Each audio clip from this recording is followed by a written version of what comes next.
أعوذ بالله من الشيطان الرجيم. بسم الله الرحمن الرحيم.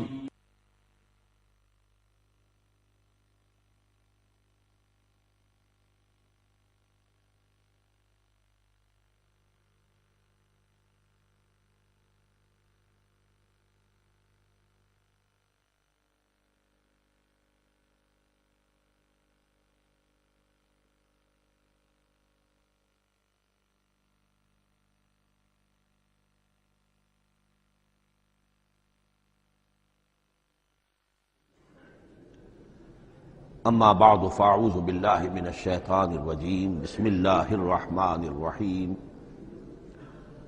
حامیم والکتاب المبین انا جعلناہ قرآنا عربیا لعلکم تعقلون وقال تبارک وتعالی کما ورد فی سورۃ یوسف علیہ الصلاۃ والسلام الف لام را تلک آیات الکتاب المبین انا انزلناہ قرآنا عربیا لعلکم تعقلون وقال عز وجل كما ورد في سورة الزمر قرآنا عربیا غیر ذی عوج وقال جل وعلا كما ورد في اول سورة الكهف الحمد لله الذي انزل على عبده الكتاب ولم يجعل له عوجا صدق الله العظيم رب اشرح لي صدري ويسر لي امري واحلل عقدة من لساني يفقهوا قولي۔ اب جو اگلی بحث ہے اس تعارف قرآن کے ضمن میں، قرآن کی زبان کون سی ہے؟ یہ سب جانتے ہیں عربی زبان ہے، لیکن کون سی عربی؟ عربی کوئی ایک نہیں ہے۔ جیسا کہ آپ کو معلوم ہے کہ ایک زبان ہوتی ہے، پھر اس کے ڈائلیکٹس ہوتے ہیں۔ پنجابی زبان کے نہ معلوم کتنے ڈائلیکٹس ہیں، بنگلہ زبان کے نہ معلوم کتنے ڈائلیکٹس ہیں، پشتوں کے کتنے ڈائلیکٹس ہیں۔ عربی زبان کے اس وقت پورے عالم عرب کے اعتبار سے تو دیکھیے تو ہر ملک کا جو ہے اپنا لہجہ ہے اور ان کے اپنے انداز ہے۔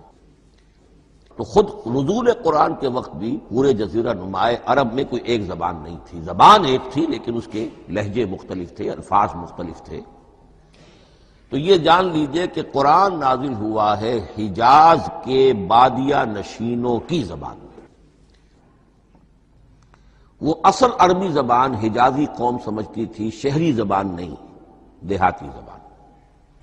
یعنی کہ شہروں میں دوسرے ملکوں کے لوگ آتے جاتے رہتے تھے، خاص طور پر مکہ مکرمہ جو ہے وہ تو چونکہ ایک بہت بڑا تجارتی مرکز تھا۔ لإلاف قریش إلافهم رحلة الشتاء والصيف فَلْيَعْبُدُوا رَبَّ هَٰذَا الْبَيْتِ۔ ان کے قافلے جاتے تھے، آتے تھے، دوسرے تاجر بھی آتے تھے۔ تو ظاہر بات ہے کہ شہروں کے اندر تو پھر زبان جو ہے وہ مکسڈ ہو جاتی ہے، خالص نہیں رہتی۔ یہی وجہ ہے کہ قریش کے جو شریف گھرانے تھے، اونچے گھرانے تھے، وہ اپنے بچوں کو صحرا میں بھیج دیتے تھے کہ ان کی پرورش وہاں ہو، وہاں وہ خالص عربی زبان سیکھیں، ان کی زبان جو ہے پولیوٹڈ نہ ہو۔ تو بادیہ نشین حجاز کے، نجد کے نہیں، حجاز کے بادیہ نشین، ان کی زبان میں قرآن نازل ہوا ہے۔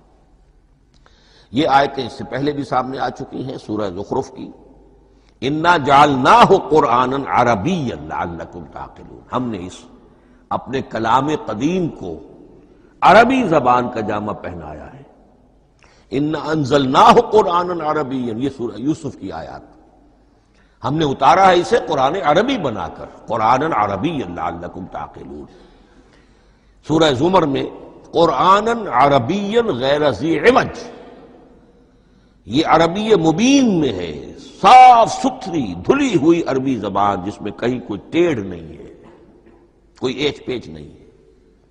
اور یہی پھر سورہ کہف میں جو ایک ترانہ حمد اللہ نے ہمیں سکھایا ہے کہ میرے اس انعام عظیم پر میرا شکر ادا کیا کرو، تو کن الفاظ میں الحمدللہ الذی انزل علی عبدہ الکتاب ولم یجعل لہ عوجا۔ تو یہ عربی مبین جو ہے اگرچہ اصلاً ہے بادیہ نشین حجاز کے، البتہ یہ کہ عرب کے دوسرے قبائل کے بھی ان کی زبانوں کے بعض الفاظ اس میں آئے ہیں۔ اس سے آگے بڑھ کر یہ کہ بعض معرب الفاظ بھی ہیں، ہندی زبان کا کوئی لفظ اس نے عربی کا جامہ پہن لیا، فارسی زبان کا کوئی لفظ اس نے عربی کا جامہ پہن، وہ بھی قرآن میں بعض ہیں، استثناءات ہیں یہ. جیسے سنگ گل، یہ فارسی زبان کا لفظ ہے. سنگ گل وہ سجیل بن کر قرآن مجید میں آ گیا ہے. حجارۃ من سجیل، یہ جو الم تر کیف فعل ربک باصحاب الفیل سورہ فیل میں ہے، سنگ گل کا سجیل بنا. اس طرح کے کچھ اور الفاظ بھی ہیں، لیکن یہ سمجھیے کہ ایکسیپشنز پروو دی رول. یہ استثناءات ہیں، قاعدہ اپنی جگہ پر قائم رہے گا کہ یہ حجاز کے بدوؤں بادیہ نشینوں کی جو زبان تھی اس میں قرآن نازل ہوا ہے.